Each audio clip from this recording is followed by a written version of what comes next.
Hello, welcome to Values, Virtues, Ethics and Morality. This program is an invitation to join myself, Mangela, Pillay and Sister Denise, who has been a Rajyoga teacher with the Brahma Kumaris for several decades. The format of the show is Socratic dialogue. This means a philosophical method of systematic doubt and questioning of another to elicit a clear expression of a truth supposed to be knowable by all rational beings.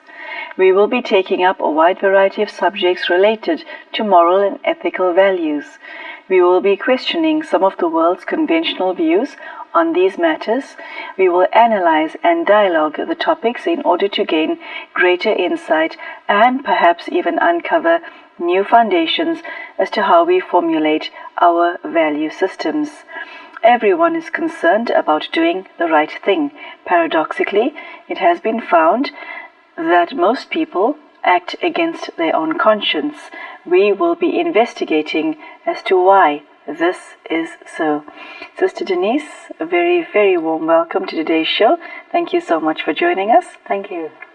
The topic that I'd like to take up today is something that is of deep interest to myself, and that is the human conscience. And I think that topic practically encompasses this entire show because of its vastness. What has become of the human conscience?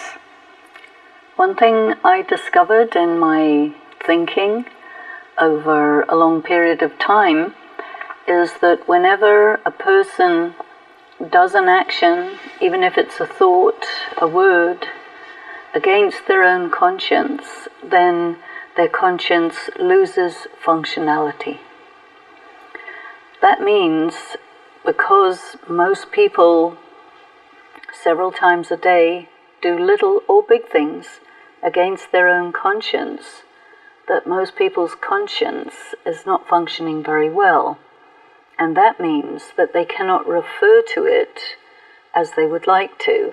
They need to refer to some external moral authority to find out whether what they are planning to do or say or think is right. And of course, don't always have access to that. And so the state of human conscience is not so good. It's dysfunctional, it's sick, it's in need of repair, overhaul, renewal, and definitely it needs to be looked at. Okay, I liked the terminology that you used towards the end. What does a human being have to do? What methods does he have to employ to do all of that? To repair, to overhaul, to fix his conscience? Conversely, every time you follow the voice of conscience, the voice itself becomes louder, so you can hear it better, and it becomes stronger, more functional, and it repairs itself. Okay. Sister Denise, the million-dollar question for me is why has humanity as a whole reached this point where it doesn't matter anymore what's right and what's wrong? It's people are in a state of, for want of a better word, limbo, because the world has become such a strange place where people who act against their conscience are considered to be weak and who lose, whereas people who blast their conscience to smithereens succeed and gain. How has the world become such a place? Well, if a person follows their conscience, but the conscience is weak, and the voice of conscience has been suppressed, then it's very difficult to follow the conscience. You don't have faith in yourself. You become very reactive. And this is what people are really doing. They're reacting to often very traumatic incidents, so that people are operating in a way that is very, very far from the dignity of humanity that I think, were originally endowed with. So we have to really think about, have we been developing, have we been progressing, have we been becoming more civilized and more developed as a species, or is it maybe going the other way? Okay, so if somebody has come to a point in their lives when they realize that their value system is non-existent and they've got to do something right now or else, how would you begin to do this? Because there are many who believe that once Humpty Dumpty is fallen, he cannot be put back together again. Well, this is the problem, because I think that it's quite rare for people to realize that their value system has fallen apart and no longer functional. People who are reactive and maybe a little bit fanatical in their beliefs, they think that their value system is the same thing as being reactive. And perhaps they have to be in a very, very difficult, troubled situation before they will introspect and question the validity of how they're behaving, you know. Mm-hmm. And very often people just take that reactive state to the grave, and they never really do this. But I think if people are watching the program, they're at least interested in this subject. Mm-hmm. And perhaps some of the things that we're saying might trigger a person's curiosity to really look at themselves and say, well, how do I check out in this respect? And that might be a good reason to really check. Do people actually understand the link between the conscience, or the state of their conscience, and the level of happiness and sorrow in their lives? Is there a link? Well, there is. There's absolutely a link, but I don't think people would make the connection. Okay, and would you tell us what the connection is? The thing is, your happiness is determined by the degree to which you're being true to yourself. If we say that the fundamentals of the self are purity, peace, power, love, and bliss, these foundational qualities, and so if you're being true to yourself as that, then, you know, your conscience is going to get activated just like that. But because people do not think of themselves in a spiritual way, they think of themselves as macho guys, or with money, or, you know, the identity is different. You know, the identity is very physical, according to their financial power, their weapon power, their political power, and what will happen with that is a person who identifies this way gets what we call the arrogance of position, or the arrogance of wealth, and then they are out of touch with their own spirit. So the spirit is, to all intents and purposes, in a coma.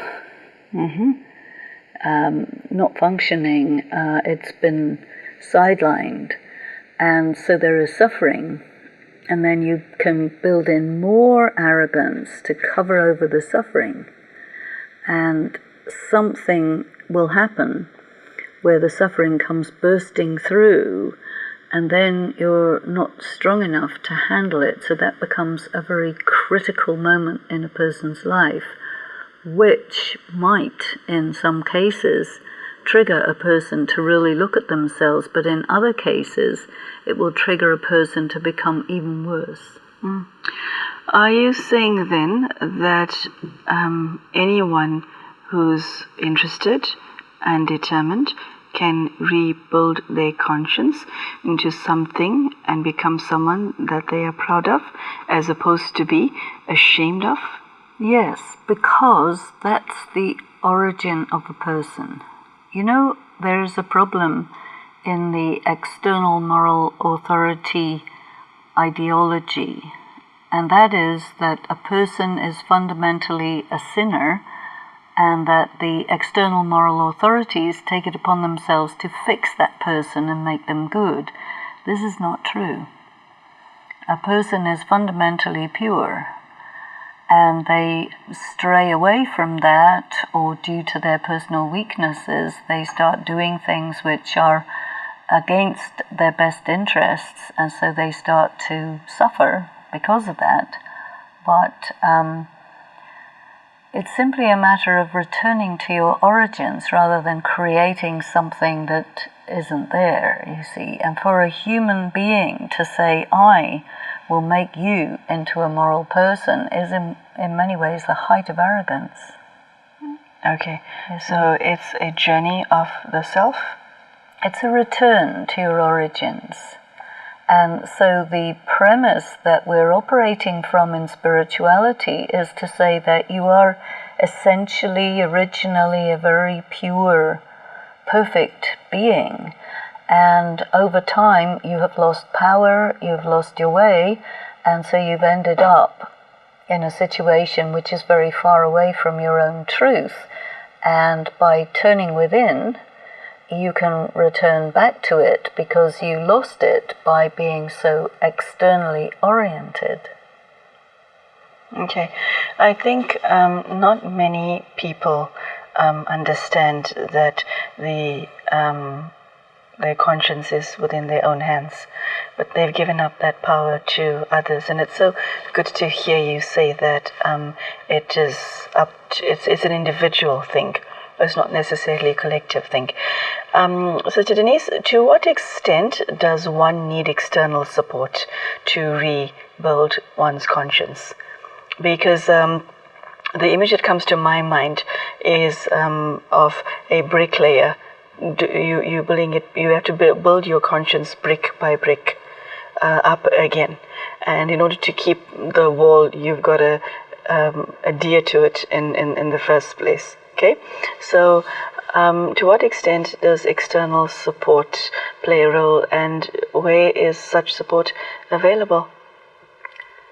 In one way, your best support is the invisible, discarnate being of light, which many call God.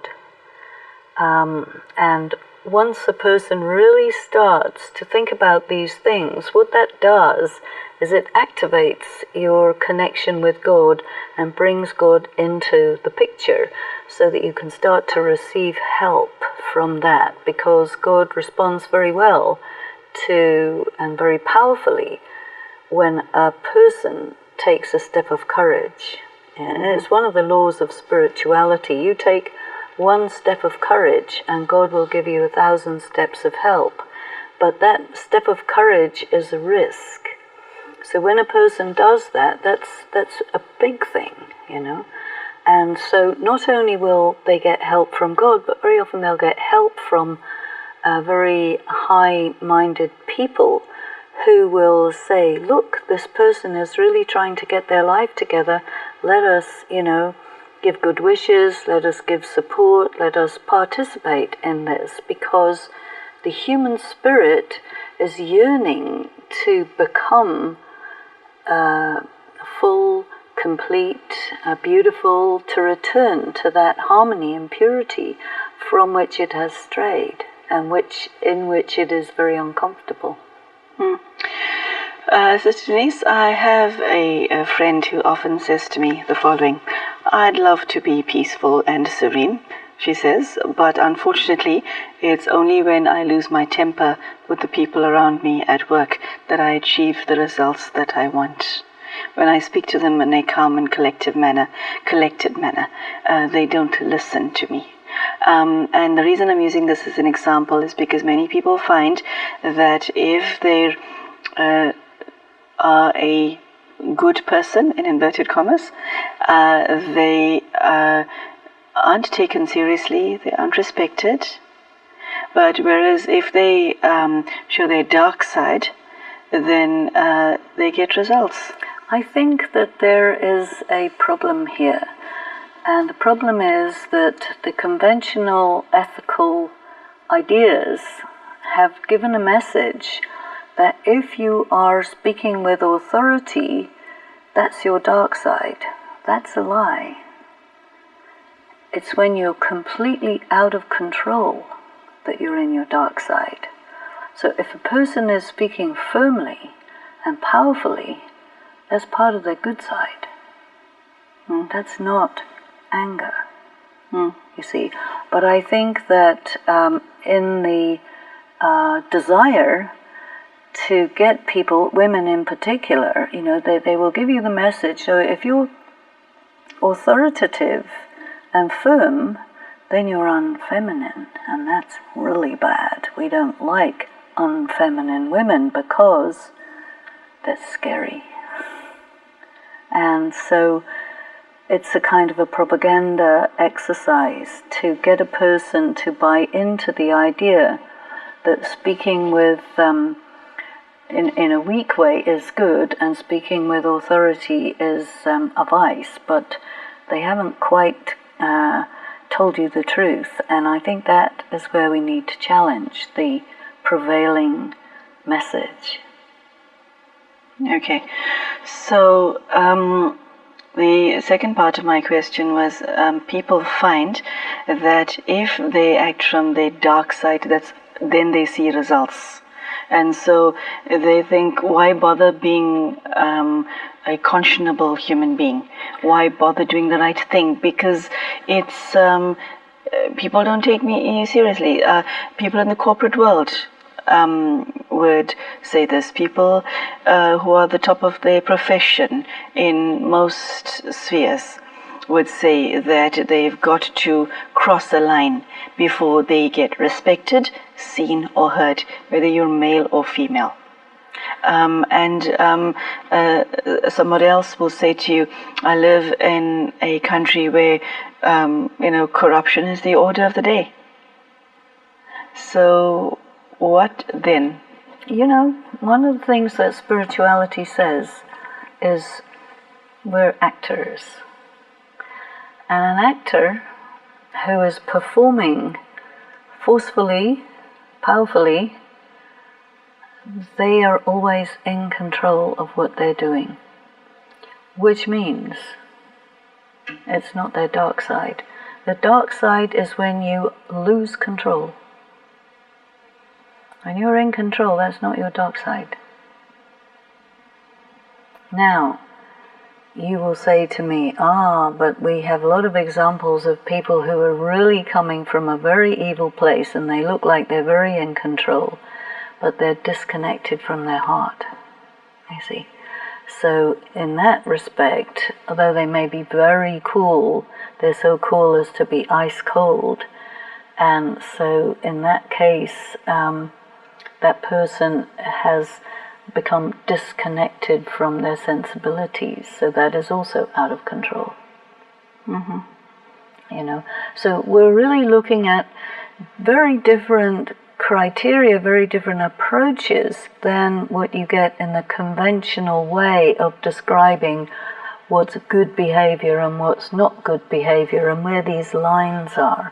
And I think this whole thing has to be rethought and deeply discussed. If you have a bunch of people who are in powerful positions in the corporate world and similar positions, really seriously talking about these things where everybody knows what everybody's talking about, you can have a very valuable dialogue and you can actually set the lines within that group of exactly where do you cross the line into something that is really a vice.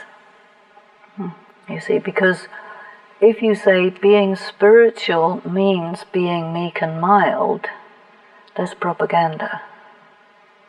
Because the original meaning of meek is disciplined. But people have changed the meaning to mean a pushover, you see. And this is why you've got bad press for spirituality among powerful people, because if you get someone who's really powerful and really spiritual, that combination is a bit much for people who are based in selfishness and arrogance to handle, because they will be beaten at their own game. Okay. Very Does interesting. that make sense to you? It does, actually. Is there a difference between a female conscience and a male conscience? There might be some difference in sensitivity because, in a general way, males and females operate a little bit differently, but otherwise, if you go back to the idea of a being, a soul being genderless, and the conscience being part of the soul, I think that in that sense, no, it's the same thing. But any soul in a body is influenced by that body, and so there's a bias, definitely. Sister Denise, what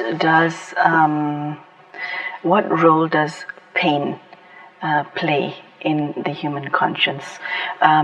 Because it must affect it somehow, somewhere. Because pain is part of the human experience for many. Oh yes, I make a difference between pain and suffering.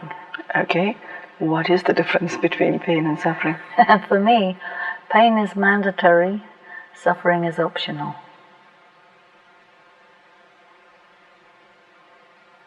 So, okay, that's another bomb. Go on. Tell us more.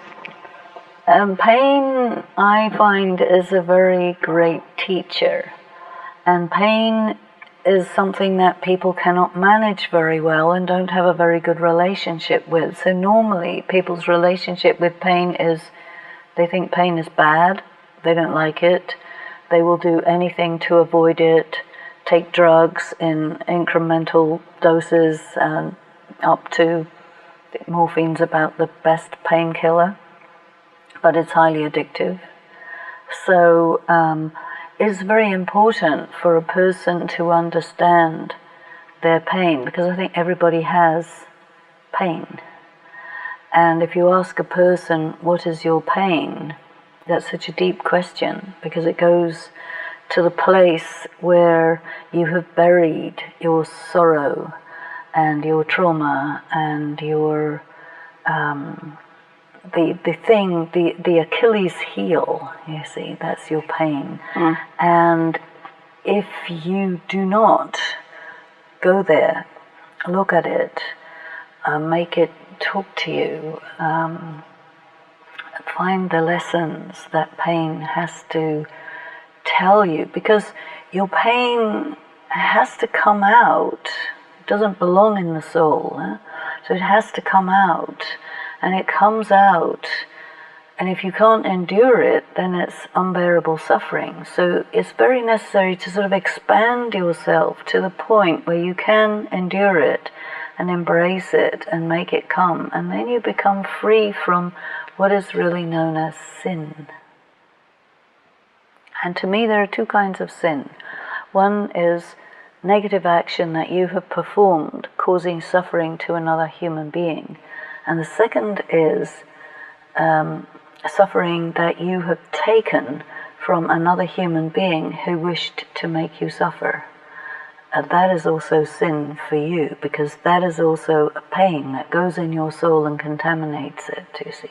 So both of these kinds of sin have to come out, and they live in your subconscious, and they have to come into your conscious. That means you have to feel your pain, and then you have to allow it to move away, but it will not leave you until it has communicated its message to you. and that the message... Pain will not leave you until it has communicated its message to you. That's right. Okay. Okay. And I think the message of pain is a very indirect message, huh? But the message of pain is that you're sort of locked into this thing which we call sin, and it drives your weak actions, which makes you unable to really be in your dignity and your honor, which makes you in survival, which makes you inflict pain on other people, which makes you easily either a victim or a perpetrator. And if you want to be in your honor, in your dignity as a, real qualified human being, you have to allow this pain to come up and tell you where you're off track, as it were, and make you understand what you are, who you are, claim your power, claim your humility, and then it will be your friend. Pain will be your friend? Pain will be your friend. Wow, that's quite something to think about. It's very deep. I mean, not very many people get there, but yeah, some people I do. only know one who has. Yeah. Well, such a person who has understood that, they're valuable because they can articulate it, which is so difficult to put into words what that is. Once you can articulate it, you can discuss it. Okay, the last question I have for you is, to what extent does the subconscious affect the human conscience, or vice versa? I think the subconscious, if we talk about the subconscious as being the place where your sin lives, it will stop. Is it where sin lives, or the effect of sin lives? I call it the place where sin lives. Okay. Because sin is not an act so much as the tendency to repeat that type of action. The habit. Yes. Okay. If you're homicidal, suicidal, whatever the thing happens to be, but you want to do it again and again and again, and your pain makes you do it again, and doing it again increases your pain. So it's a vicious circle, and it's subconscious, so you have no control over it. So you want to bring it up to your conscious, where it gets in front of your conscience. You see. But the conscience has to be so clear and so strong to be able to endure seeing such a thing, because you feel shame. And shame is more painful than pain. Why?